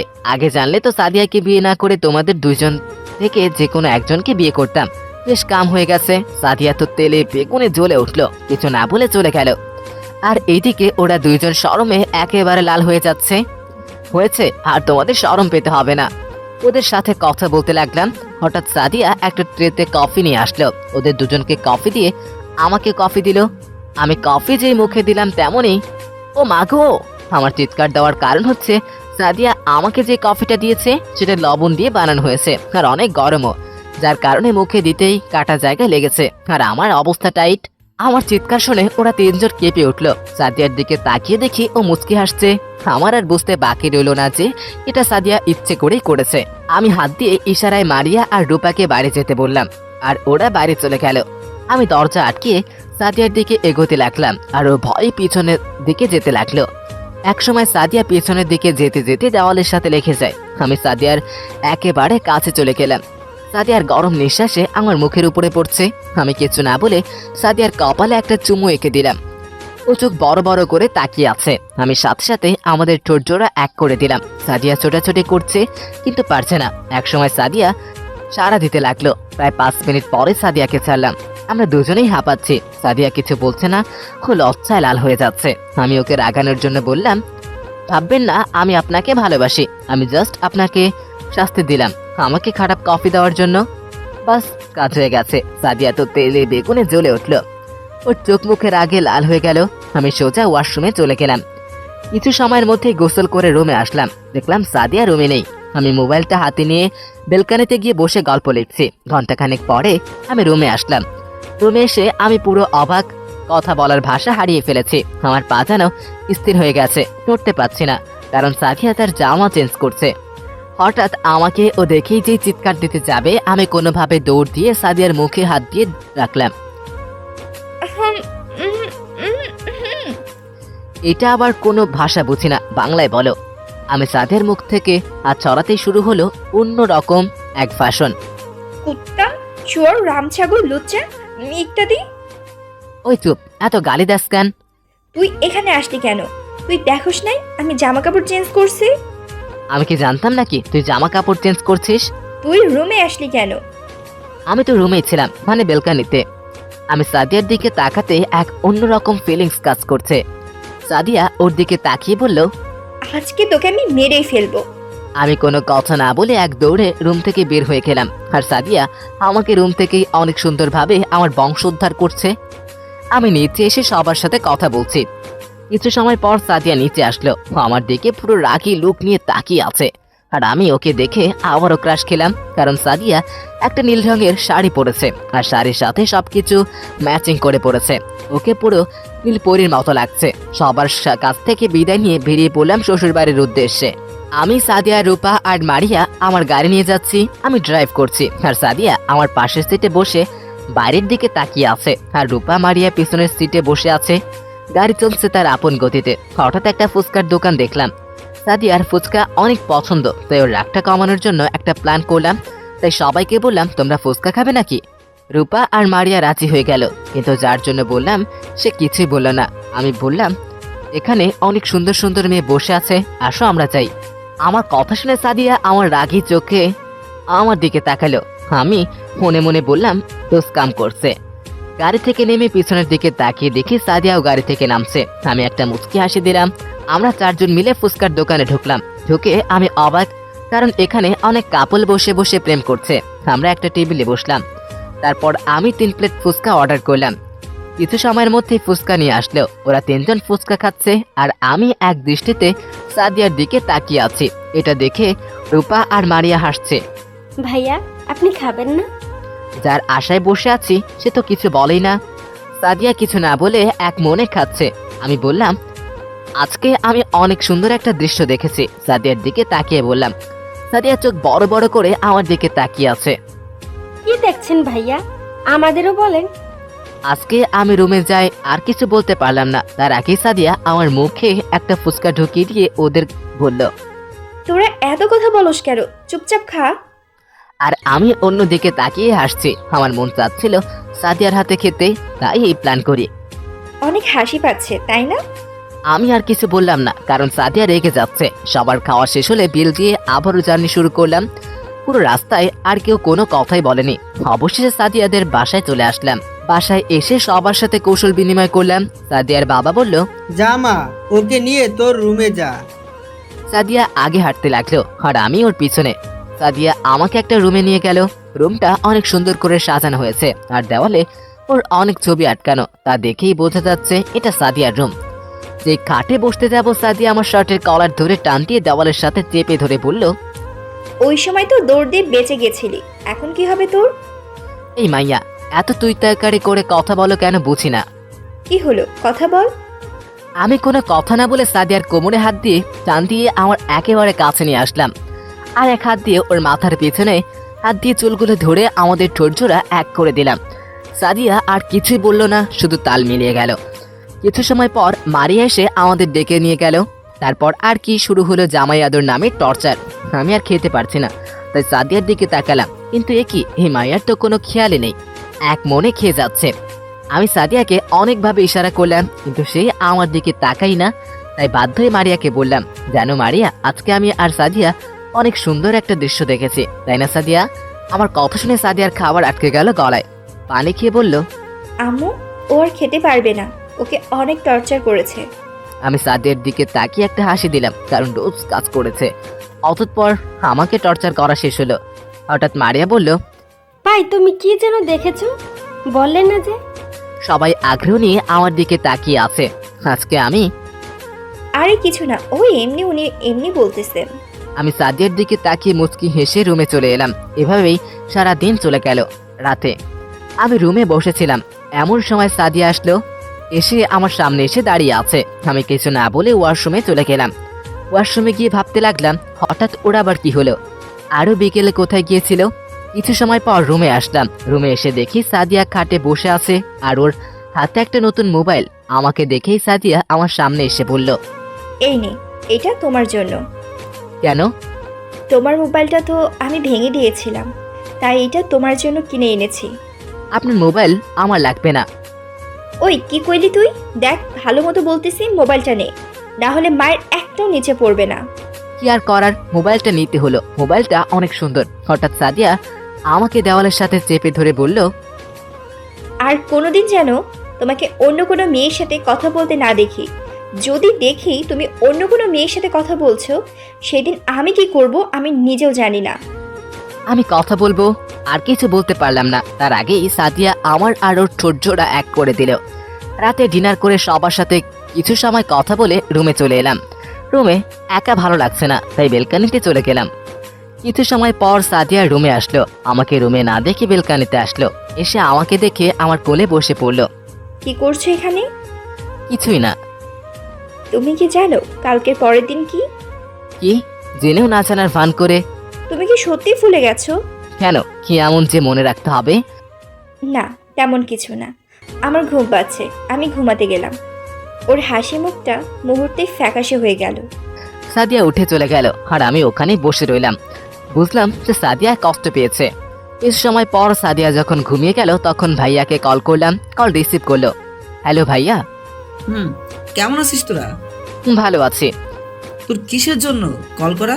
বেশি কিছু না, একটা ছোট্ট হেল্প করতে হবে তোমাকে। কি হেল্প? কালকের পরের দিন সাদিয়ার বার্থডে। আচ্ছা ঠিক আছে, আর কিছু বলতে হবে না, সব আয়োজন আমি করছি, তুই নিশ্চিন্তে থাক। সাদিয়া যেন এই ব্যাপারে কিছুই না জানে। আচ্ছা ঠিক আছে। তাই আরেকটা কথা আছে। আবার কি? I love you too. হয়েছে, আর পাম মারতে হবে না। আচ্ছা ঠিক আছে, আচ্ছা রাখি। এই বলে ফোনটা কেটে যেই পিছনে তাকালাম, আমি পুরোপুরি শক। কারণ সাদিয়া চোখ মুখ লাল করে আমার পিছনে দাঁড়িয়ে আছে। মনে হয় সব কথা শুনে ফেলেছে। আজকে আমি শেষ। হঠাৎ সাদিয়া বলল, তুই কাকে আই লাভ ইউ বললি? আমার ভিতর দিয়ে একটা শান্তির হাওয়া বয়ে গেল।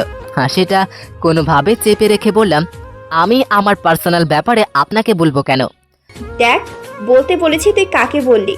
আমি কাউকে জবাব দিতে বাধ্য নই। ঠিক আছে, আমি তোর জীবন থেকে সরে যাব। কালকের পরের দিনই তুই ডিভোর্স পেপার পেয়ে যাবি। সাদিয়া রুমের বাইরে চলে গেল, আর আমি বলদের মতো ওই জায়গায় দাঁড়িয়ে আছি। সারা রাত চলে গেল, কিন্তু সাদিয়া রুমে আসলো না। আমিও সারা রাত না ঘুমিয়ে কাটিয়ে দিলাম। সকাল 9টা, সাদিয়া ও তার আম্মু নাস্তা বানাচ্ছে। আমি রুম থেকে বের হয়ে সোজা ডাইনিং রুমে চলে এলাম। আমি সাদিয়ার বাবাকে বললাম, আঙ্কেল, আমার একটু জরুরি কাজ আছে, আমার এখন যেতে হবে। এটা কেমন কথা? কালকে আসলে আর আজকে চলে যাবে? আবার এখন পর্যন্ত তো নাস্তাও করনি। আঙ্কেল, একটা জরুরি কাজ আছে, তাই যেতে হচ্ছে। আমি বিকেলে এসে সাদিয়াকে নিয়ে যাব। আঙ্কেল আর কিছু বললেন না। আমি বের হওয়ার আগে দেখি সাদিয়া আমার দিকে কান্না জড়িত চোখে তাকিয়েছিল। আমি কিছু না বলে চলে আসলাম। যে কাজের জন্য বের হয়েছি তা করতে করতে বিকেল হয়ে গেল। বিকেলে সাদিয়াদের বাসায় গেলাম। গিয়ে দেখি আঙ্কেল আর আন্টি হলরুমে বসে আছে। আমাকে দেখেই আঙ্কেল বলল, বাবা, তোমার আর সাদিয়ার কি কোনো ঝগড়া হয়েছে? না আঙ্কেল, কেন, কি হয়েছে? সকালে তুমি যাওয়ার পর থেকে সাদিয়া কিছু না খেয়ে তার রুমে চলে গেল, এখন পর্যন্ত রুম থেকে বের হয়নি। ঠিক আছে, আপনারা টেনশন নেবেন না, আমি দেখছি। এই বলে সাদিয়ার রুমে চলে আসলাম। রুমের বাইরে দাঁড়িয়ে আছে। অনেকক্ষণ যাবৎ সাদিয়াকে ডাকলাম, কিন্তু ওর কোনো রেসপন্স নেই। ভাবতে লাগলাম সাদিয়া যে রেগে আছে এইভাবে দরজা খুলবে না। তাই একটা প্ল্যান করলাম। সাদিয়ার মোবাইলে একটা মেসেজ পাঠালাম। মেসেজ পাঠানোর 2 মিনিট পরে সাদিয়া দরজা খুলে দিল। দোষ কাজ করেছে। মেসেজটিতে লিখেছিলাম, তুমি যদি দরজা না খুলে তাহলে আমি এখান থেকে চলে যাব, আর কখনো আসবো না। সাদিয়া দরজা খুলে দিয়ে আবারও খাটে বসে মরা কান্না শুরু করে দিয়েছে। ওকে দেখে বোঝা যাচ্ছে ও এত সময় কান্না করছিল। সাদিয়া নীরবে কান্না করেই যাচ্ছে। আমি গিয়ে খাটে বসলাম। কেউ কি মারা গেছে? বেশ, কাজ শেষ। শুরু হয়ে গেছে জোরে জোরে কান্না করা। কি হলো, এইভাবে কান্না করছো কেন? কুত্তার লালবন্ড সুর, তুই আমার সাথে কথা বলবি না। তুই তোর প্রেমিকার কাছে যা। আমি তো আমার প্রেমিকার সাথেই আছি। কি বললি? বললাম, আমি তো এতক্ষণ আমার প্রেমিকার সাথেই ছিলাম, তাই তোকে একটু সময় দিতে এলাম। আমার কথা শুনে সাদিয়া আরো রেগে গিয়ে আমাকে টান দিয়ে বিছানায় শুয়ে দিয়ে আমার উপরে বসে শুরু করলো এলো পাথারি। আরে কি করছিস, লাগছে তো। আজকে তোকে আমি মেরেই ফেলবো। তুই কোন ডাইনির সাথে কথা বলছিলি বল? ঠিক আছে বলবো, এখন বাইরে যাব, চল। আমি তোর সাথে কোথাও যাব না। ঠিক আছে, তোর যাওয়া লাগবে, কিন্তু কিন্তু কি? তোর মতো আটের বস্তা আমার উপরে বসে আছে, আমি মরে গেলাম, নাম তাড়াতাড়ি। সাদিয়া রাগে অভিমানে আমার উপর থেকে নেমে বেলকানিতে চলে গেল। আমিও ওর পিছনে বেলকানিতে গেলাম। গিয়ে দেখি ও কান্না করছে। চলো বাসায় যেতে হবে, আব্বু কল করেছিল। সাদিয়া আমার দিকে চোখ বড় বড় করে তাকিয়ে আছে, কারণ আমি এই প্রথম ওকে তুমি বললাম। কি হলো, কথা কানে যায়নি? তাড়াতাড়ি রেডি হও, বাসায় যেতে হবে। আমি যাব না। দেখো, আমাকে রাগিও না। আমি বলেছি না আমি যাব না। খুব ড্যাশ, এখন যাও আর ভদ্র মেয়ের মতো রেডি হও। সাদিয়া আর কিছু না বলে গালে হাত দিয়ে আমার 14 গোষ্ঠী উদ্ধার করতে করতে রুমে রেডি হতে চলে গেল। থাপ্পড় মারতে অনেক ভালো লাগে। ছোটবেলায় আম্মু বলেছিল মায়ের উপরে কোনো ওষুধ নেই। খুব ড্যাশ। কিছু সময় পরে সবার থেকে বিদায় নিয়ে বাইরে চলে আসলাম। গাড়ি স্টার্ট দেই, শুরু হলো ভাষণ। আমি তোর সাথে কোথাও যাব না। গাড়ি থামা, আমি তোর সাথে কোথাও যাব না। দয়া করে এখন চিল্লাচিল্লি করিস না, সারাদিন না খেয়ে আছি, অনেক ক্ষুধা পেয়েছে। এখন রেস্টুরেন্টে যাব, তুই চুপ হয়ে বসে থাক, একটা কথাও বলবি না। সাদিয়া আর কিছু না বলে চুপচাপ মুখ ফুলিয়ে বসে আছে। আমি আর কিছু না বলে ড্রাইভ করতে লাগলাম। একটা রেস্টুরেন্টের সামনে গাড়ি থামালাম। গাড়ি থেকে নেমে রেস্টুরেন্টে গিয়ে দুজনে খাবার খেয়ে আবারও জার্নি শুরু। সাদিয়া চুপচাপ বসে আছে, তাই আমি বললাম, কি ব্যাপার, তুমি চুপচাপ বসে আছো কেন? তুমি আসলেই জানো না কালকে কি? জানি তো, কালকে কি? তার মানে তুমি জানতে? আমি জানতাম তুমি এই দিন কোনো সময় ভুলতে পারো না। কালকের দিনটা কিভাবে ভুলতে পারি? কালকের দিনই আমার সুন্নতে খাতনা হয়েছিল। অনেক হাসি পাচ্ছে সাদিয়ার চেহারা দেখে। সাদিয়া তেলে বেগুনে জ্বলে উঠল। সুন্দর চেহারা মুহূর্তেই রাগী হয়ে গেল। সাদিয়াকে নিয়ে একটা নদীর পাড়ে আসলাম। অনেকেই বসে আছে এখানে জোড়ায় জোড়ায়। আমি আর সাদিয়া একটু নিরিবিলি জায়গায় বসলাম। বসতেই আমার গাড়ির ঘটনার কথা মনে পড়ে গেল। এখন আর হাসি থামিয়ে রাখতে পারলাম না। সাদিয়ার সামনেই পাগলের মতো হাসা শুরু করলাম। আমি যতই হাসছি সাদিয়া ততই রাগে সাপের মতো ফোঁস ফোঁস করছে। তাই আমি আর না হেসে চুপচাপ বসে রইলাম। সন্ধ্যা পেরিয়ে রাত হয়ে গেল। রাতে এখানকার দৃশ্য আরো ফুটে উঠল। হঠাৎ সাদিয়া বলল, আমরা বাসায় যাব কখন? আরো কিছু সময় থাকি। সাদিয়া আর কিছু বলল না। কিছু সময়ের পরে আমাদের দুজনের নিরাপত্তা ভেঙে আমার মোবাইলতে কল আসলো। আমি সাদিয়ার থেকে একটু দূরে গিয়ে কলটা রিসিভ করলাম। হ্যাঁ বল। কোথায় তোরা? নদীর পাড়ে আছি। সবকিছু ঠিকঠাক আছে? সব ঠিকঠাক প্ল্যান মতো হয়েছে, সময় মতো চলে আসিস।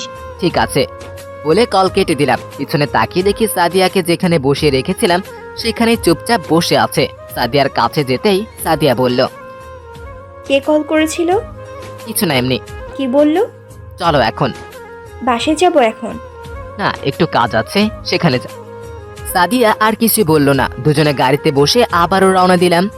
কিছু সময়ের মধ্যেই পৌঁছে গেলাম। আমরা শপিং মলে কেন এসেছি? ভাবি আমাকে কিছু আনতে বলেছিল, তাই এখানে আসলাম। সাদিয়াকে নিয়ে শপিং মলের ভিতরে ঢুকলাম। অনেক সময় লাগিয়ে শপিং করার পর সাদিয়া বলল, ভাবি তোমাকে এত কিছু নিতে বলছে? আর কিছু না বলে দুজনে গাড়িতে বসলাম। সাদিয়া কোনো কথাই বলছে না। সাদিয়াকে নিয়ে একটা রেস্টুরেন্টের সামনে আসলাম। আমরা এখানে কেন আসলাম? খাবার খেতে। অনেক রাত হয়ে গেছে, বাসায় গিয়ে খেয়ে নিব নি? না, এখানেই খাবো। সাদিয়া আর কিছু বলল না। দুজনে রেস্টুরেন্টের থেকে ডিনার করলাম। ডিনার করতে করতে 11:30 বেজে গেল। সাদিয়াকে নিয়ে বাসার জন্য রওনা দিলাম। সাদিয়া বারবার ঘড়ির দিকে তাকাচ্ছে। 11:55 বাসায় পৌঁছালাম। গাড়ি পার্ক করে দরজার সামনে এসে সাদিয়া কলিং বেল বাজাবে, তখন আমি বললাম, এই কি করছো? কিছুটা ভয় পেয়ে বলল, আমি আবার কি করলাম? সবাই ঘুমিয়ে আছে, কলিং বেল বাজানোর প্রয়োজন নেই। তাহলে ভিতরে যাব কিভাবে? আমার কাছে চাবি আছে। আমার প্যান্টের পকেটে হাত দিয়ে চাবি বের করে দরজা খুলো। তোমার পকেটে আমি হাত দিতে যাব কেন?